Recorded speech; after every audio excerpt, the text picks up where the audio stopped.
Shalom anak-anak hebat, apa kabar kalian semuanya pada hari ini? Pasti baik, pasti luar biasa ya. Nah, hari ini kita akan masuk dalam pembelajaran kita yang baru. Hari ini kita memang akan memberikan 2 bab sekaligus ya. Karena kita akan sebentar lagi akan menghadapi PTS. Jadi, memang berikan 2 pembelajaran. Oke? Nah, hari ini sebelum kita mulai pembelajaran kita berdoa dulu ya. Semua lipat tangannya, tutup matanya, kita berdoa.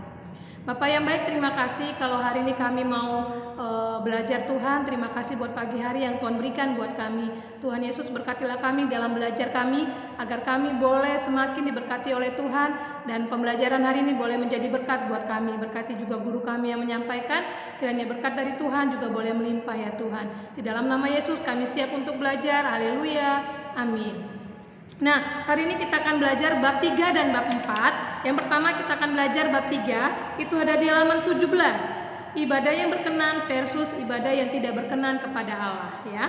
Ibadah yang berkenan versus ibadah yang tidak berkenan kepada Allah. Nah, oke, yang kita baca sama-sama, memang baca, kalian perhatikan di rumah ya, di halaman 18. Dapatkah kamu menyebutkan 7 fakta tentang seorang yang kamu kenal baik? Tuliskan misalnya Rama,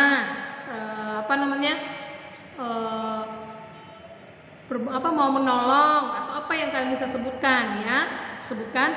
Nah, mengetahui beberapa fakta tentang seseorang menandakan kamu mengenal baik orang tersebut. Bagaimana dengan Tuhan Allah? Dapatkah kamu menyebutkan 5 fakta tentang Tuhan Allah? Salah satu fakta tentang Allah adalah Ia adalah Allah Maha Tahu atau omniscient ya. Allah mengetahui setiap orang, pribadi, karakter, bahkan rahasia seseorang. Allah Maha Tahu, oleh karena itu Ia mengetahui apa yang dipikirkan setiap orang dalam hati dan pikirannya ya. Bahkan Ia menyelidiki segala hati dan mengerti segala niat dan cita. Hal ini tertulis dalam nasihat Daud kepada Salomo sewaktu mereka merencanakan membangun bait suci dalam kitab Tawarik 28 ayat 9. Sebab Tuhan menyelidiki segala hati dan mengerti segala niat dan cita-cita. Jika engkau mencari Dia, maka Ia akan berkenan ditemui olehmu. Tapi jika engkau meninggalkan Dia, maka Ia akan membuang engkau untuk selamanya. Allah mengasihi setiap orang. Ia menyediakan apa yang menjadi keperluan mereka.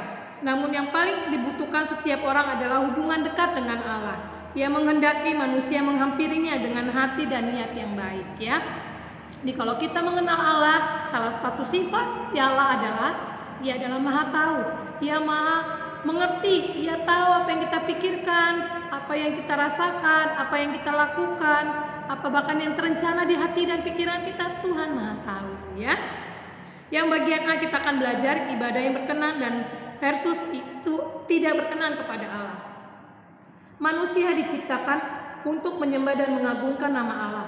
Manusia menghampiri Allah salah satunya melalui ibadah, karena Allah adalah Maha Tahu. Ia dapat mengetahui setiap niat dan pikiran manusia yang datang beribadah kepadanya. Berikut ini adalah kisah yang menggambarkan bagaimana manusia datang beribadah kepada Allah dengan sebuah niat dan motivasi. Itulah yang menjadikan ibadah tersebut berkenan dan tidak berkenan di hadapannya. Yang pertama kita akan belajar dari kisah Kain dan Habel. Kain dan Habel dikisahkan dalam Kejadian 4. Mereka adalah anak dari Adam dan Hawa. Kain adalah seorang petani yang mengolah tanahnya, sementara adiknya Habel adalah seorang gembala kambing domba. Suatu hari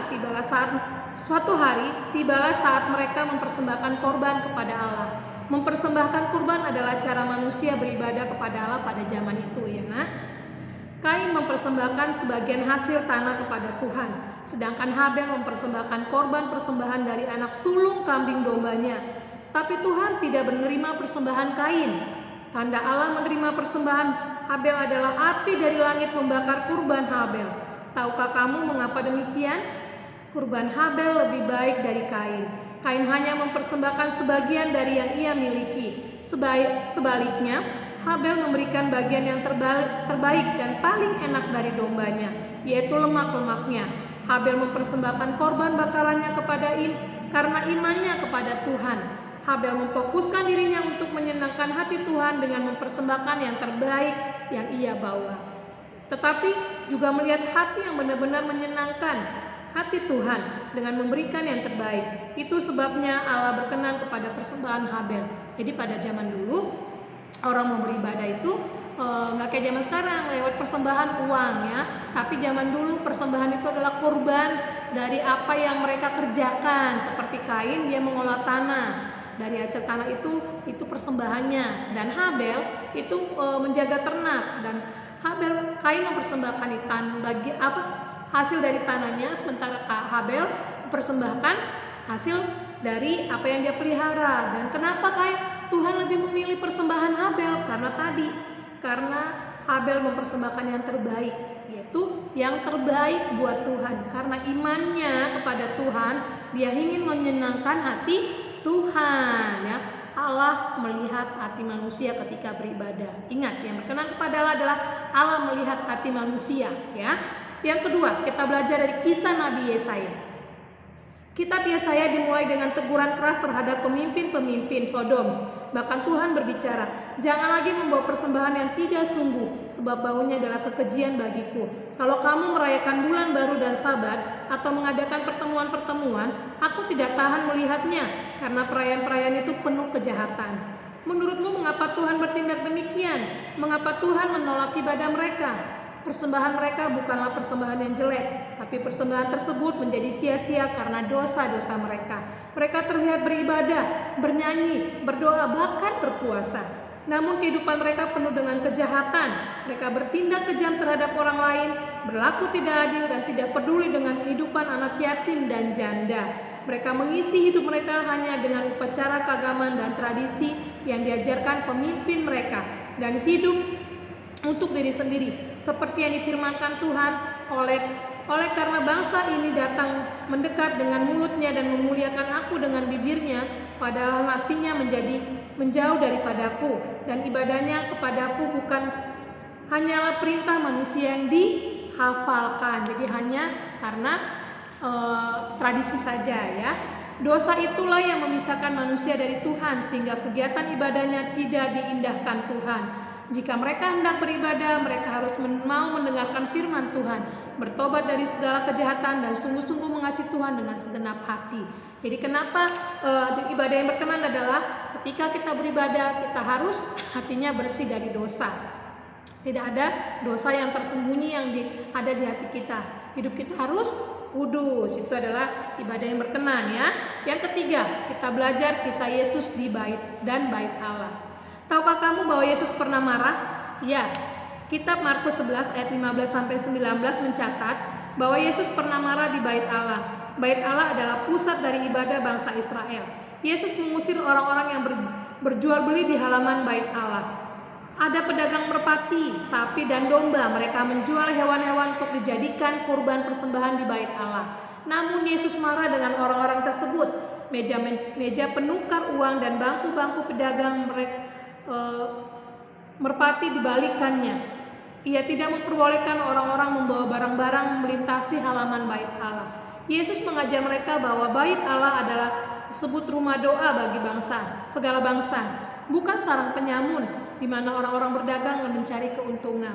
Pada waktu itu orang-orang Yahudi yang beribadah kepada Allah perlu menukarkan uang mereka sebelum mereka membeli hewan kurban. Namun dalam proses penukaran uang terjadi kecurangan. Karena si penukar uang mengambil untung yang banyak, mereka menjual hewan-hewan dengan harga yang terlalu tinggi. Proses ini melibatkan pihak pengelola bait Allah.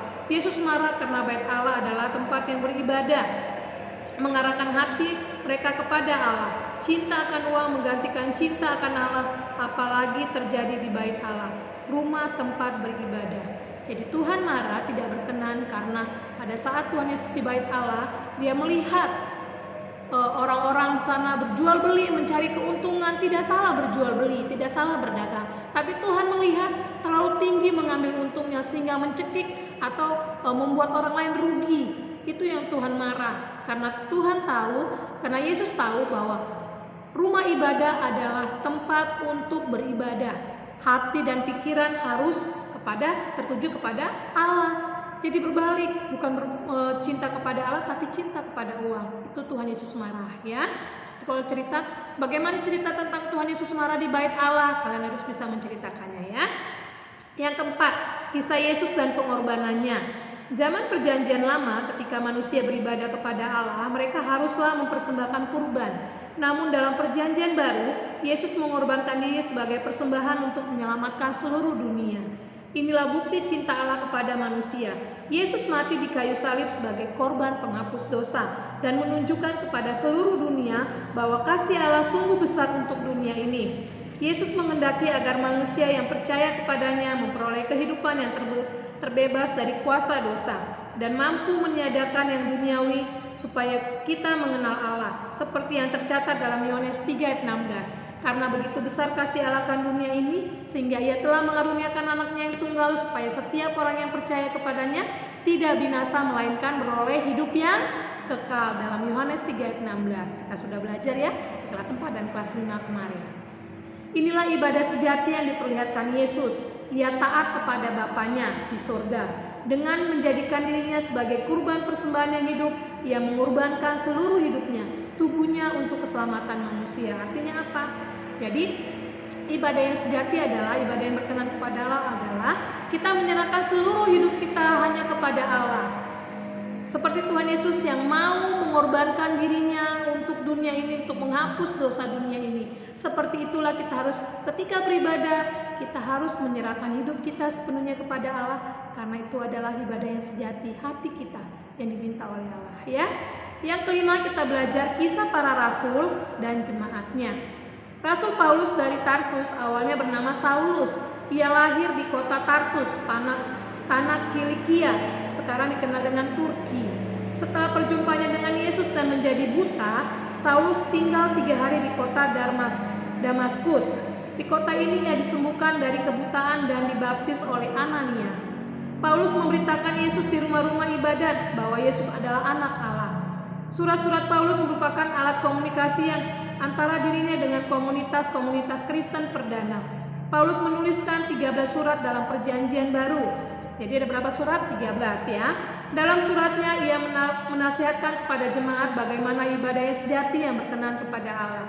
Jadi kalian nanti bisa lihat ini ada 4. Ibadah yang sejati menurut Rasul Paulus dalam Roma 12 ayat 1, dalam Kolose 3 ayat 23, dalam Yakobus 1 ayat 27, dan dalam 1 Korintus 10 ayat 31 ya. Itu boleh kalian garis bawahi. Nah, yang B, melatih diri beribadah yang berkenan kepada Allah. Tuhan mengingatkan kita untuk beribadah kepadanya dengan segenap hati dan segenap tubuh kita. Bagaimanakah kita melakukan ibadah yang berkenan kepada Allah? Ada beberapa latihan yang dapat menolongmu. 1-5 kalian boleh baca di rumah. Nah, itu ya. Jadi kalian bisa lihat di halaman 25 refleksinya. Tujuan ibadah adalah mengagungkan nama Tuhan. Ibadah bukan terletak pada kurban persembahan, melainkan pada orang yang beribadah. Apakah saat beribadah kita sudah mempersembahkan diri kita seutuhnya kepada Allah? Apakah kita mencintai dan mengasihi Allah dengan segenap hati, jiwa, dan segenap akal budi, dan dengan segenap kekuatan? Seberapa besar kita mempersembahkan tubuh dan jiwa kita kepada Tuhan saat beribadah? Karena ketika kita mengasihi Allah, kita beribadah kepadanya dan memberikan persembahan yang paling terbaik yang kita miliki, yaitu diri kita sendiri ya. Jadi kalau kita beribadah yang berkenan kepada Allah, serahkan hati dan pikiranmu, hidupmu kepada Allah, jauhkan hidup kita dari dosa ya. Yang bagian bab keempat, manfaat ibadah. Apa itu manfaat ibadah? Kita akan belajar. Tahukah kamu gambar apakah di samping ini? Ada yang tahu? Ya, itu adalah jam matahari atau sundial. Jam matahari adalah sebuah perangkat sederhana yang sangat kuno untuk menunjukkan waktu berdasarkan pergerakan matahari di meridian. Seiring dengan perubahan pada posisi matahari, waktu yang ditunjukkan oleh bayangan tersebut pun berubah. Matahari menolong manusia mengetahui waktu. Matahari menjadi pertanda siang dan malam. Waktu menolong kita mengetahui kapan saatnya bangun, pergi ke sekolah, makan siang, pergi ke gereja, atau tidur. Dengan menciptakan waktu, Tuhan ingin manusia mengalami kasih-Nya setiap saat. Seperti kesaksian Daud dalam Mazmur 42 ayat 9. Tuhan memberitakan kasih setianya pada siang hari, dan pada malam hari aku menyanyikan nyanyian, suatu doa kepada Allah kehidupanku. Tuhan tidak hanya menciptakan matahari, melainkan juga berbagai ciptaan yang lainnya untuk menolong kehidupan manusia. Ya. Oke, Tuhan menciptakan dunia beserta isinya untuk menunjukkan betapa besar cintanya kepada manusia. Melalui beraneka ciptaan, manusia mengetahui bahwa Allah itu ada dan melakukan sesuatu berdasarkan kasih-Nya kepada manusia. Itulah mengapa manusia beribadah kepada Allah, yaitu untuk menanggapi, menghargai, dan menghormati Allah, pencipta langit dan bumi. Ada beberapa manfaat ibadah buat kita. Kita pelajari satu persatu ya nak. Yang bagian A, mengenal Sang Pencipta. Tuhan menciptakan manusia sesuai dengan gambarnya. Tuhan memberikan manusia berbagai kemampuan seperti memiliki emosi, kemampuan berpikir, bertindak, bahkan mencipta. Tuhan juga memberikan manusia kemampuan mengambil keputusan dan meresponi kasih Allah. Sejak awal manusia diciptakan, Tuhan menghendaki manusia memiliki persekutuan bersama dengan semua makhluk. Ini terjadi melalui ibadah di mana manusia dan Allah dapat saling berkomunikasi. Manusia menghampiri Allah dalam ritual-ritual penyembahan, dan Allah menyampaikan kehendaknya kepada manusia. Melalui Alkitab dan ciptaannya, Allah membuka dirinya untuk dikenal. Manusia mengenal dan menyadari perbuatan-perbuatan besar yang dilakukan penciptanya, seperti kesaksian Samuel dalam 1 Samuel 12 ayat 24. Hanya takutlah akan Tuhan dan setialah beribadah kepadanya dengan segenap hatimu, sebab ketahuilah betapa besarnya hal-hal yang dilakukannya di antara kamu. Jadi ketika kita ibadah, manfaatnya apa? Kita mengenal Sang Pencipta. Siapa yang menciptakan kita? Dialah Tuhan yang menciptakan kita. Jadi kita harus mengasihi Tuhan dengan segenap hati kita ya. Yang B, mengenal perbuatan-perbuatannya yang ajaib. Seluruh isi Alkitab menceritakan betapa dahsyat perbuatan Tuhan, seperti kesaksian Raja Daud yang tertulis dalam Mazmur 96 ayat 3 sampai 4. Ceritakanlah kemuliaannya di antara bangsa-bangsa dan perbuatan-perbuatannya yang ajaib di antara segala suku bangsa. Sebab Tuhan maha besar dan terpuji sangat. Ia lebih dahsyat daripada segala Allah. Dengan ibadah kita semakin mengenal perbuatan-perbuatan ajaib yang Allah lakukan. Tidak hanya dengan membacakan firman Tuhan dalam Alkitab, tetapi juga merasakan perbuatan-perbuatan ajaib dalam kehidupan sehari-hari. Ibadah menolong kita untuk tetap memiliki iman terhadap Allah yang lebih dahsyat daripada segala Allah ya. Jadi dengan ibadah kita mengenal perbuatan-perbuatan Tuhan yang ajaib yang sudah Tuhan kerjakan dalam kehidupan kita pribadi lepas pribadi ya. Bahkan kehidupan bangsa-bangsa seperti terdahulu ya. Yang C, manfaat ibadah kita melayani Allah. Tujuan manusia diciptakan Allah adalah untuk melayani Dia dan sesama. Dalam ibadah, manusia menyembah dan memuji Tuhan. Manusia mempersembahkan kurban persembahan, nyanyian pengagungan, doa-doa pujian bagi Allah dengan tujuan menyenangkan hati Allah. Dia adalah Allah, Dia adalah Raja, Tuhan pencipta alam semesta, dan kita berada di posisi hambanya, ciptaannya yang melayani Dia. Selain melayani Allah melalui puji-pujian dan korban persembahan, melayani Allah juga dilakukan dalam perilaku setiap hari.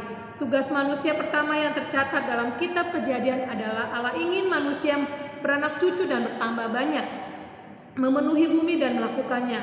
Allah memberikan manusia bumi beserta isinya juga untuk dijaga manusia. Memenuhi tugas dan tanggung jawab yang diberikan Allah adalah melayani Allah.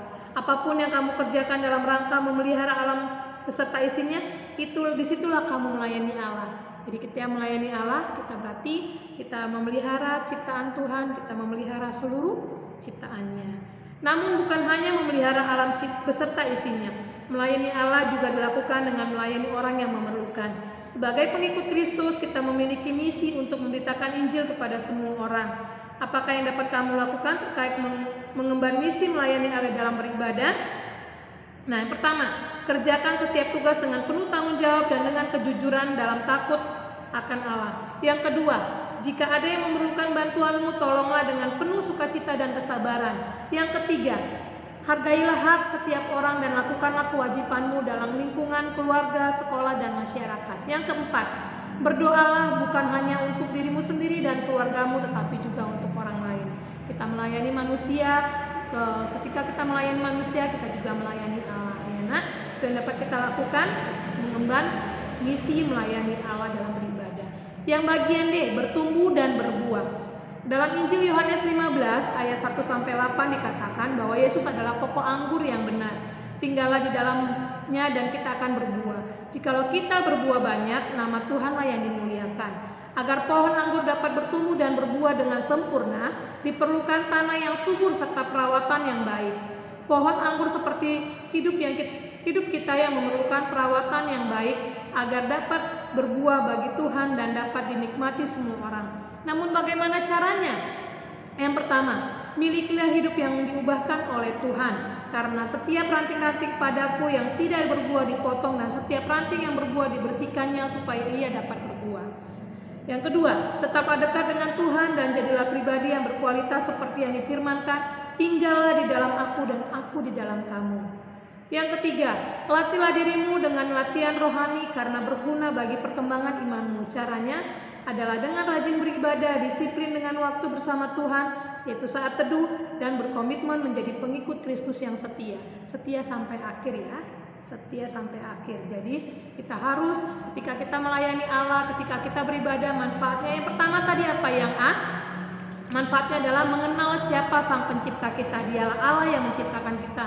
Yang B, mengenal perbuatan-perbuatan Tuhan yang ajaib buat kita. Yang C, kita melayani Allah dengan cara kita melayani manusia itu dalam beribadah. Yang D, bertumbuh dan berbuah. Dengan beribadah kita bertumbuh dan berbuah. Oke? Nah, sampai di sini saja pembelajaran kita yang menjadi tugas kalian. Lihat di bab yang ketiga. Di bab yang ketiga, tar dulu ya. Yang bab 4 saja, bab 4 yang menjadi tugas kalian di halaman 28 PS. Tariklah garis dari setiap pemberian Tuhan dan caranya menolong manusia. Tuh, ikan bagaimana? Nah, terus buah-buahan bagaimana? Itu kalian tarik garisnya, itu PS. Yang menjadi PR kalian.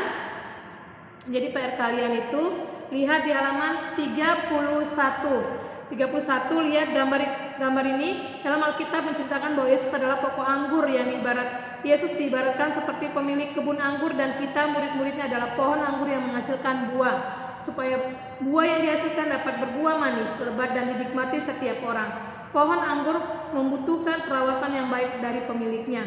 Diskusikan beberapa pertanyaan berikut. Cari informasi, cari ya. 1, 2, 3, 4, 5. Mengapa seorang pekerja di kebun anggur harus memotong ranting-ranting pohon anggur? Berapa lama waktu yang diperlukan agar pohon anggur dapat menghasilkan buah? Kalian cari sampai yang kelima. Di halaman 31 dan 32 ini PR. PS-nya halaman 28, PR-nya halaman 31 sampai 32. Kegiatan pembelajarannya, ya. Oke, sampai di sini dulu pembelajaran kita bab 3 dan bab 4. Biarlah kiranya menolong kita semakin mengerti bahwa ibadah yang kita lakukan harus ibadah yang berkenan kepada Allah, karena dalam beribadah kita mempunyai manfaat dalam kehidupan kita sehari-hari. Oke. Nah, untuk mengakhiri pembelajaran kita berdoa. Tuhan Yesus, terima kasih kalau hari ini kami boleh belajar bagaimana kami beribadah agar ibadah kami boleh berkenan kepada Allah, agar kami mempersembahkan hidup kami sepenuhnya kepada Tuhan. Tuhan Yesus, berkatilah anak-anak-Mu yang belajar, berikan mereka kesehatan, juga kecerdasan, kepintaran Tuhan berikan dalam hidup mereka. Berkati juga kedua orang tua mereka yang bekerja maupun yang mendampingi mereka belajar ya Tuhan. Kiranya berkat dari surga juga turun dalam kehidupan mereka. Terima kasih Tuhan, ini doa kami serahkan hidup kami ke dalam tangan-Mu. Di dalam nama Yesus kami sudah berdoa, haleluya, amin. Oke, tetap semangat, jangan lupa berdoa, jaga kesehatan, Tuhan Yesus memberkati, bye-bye.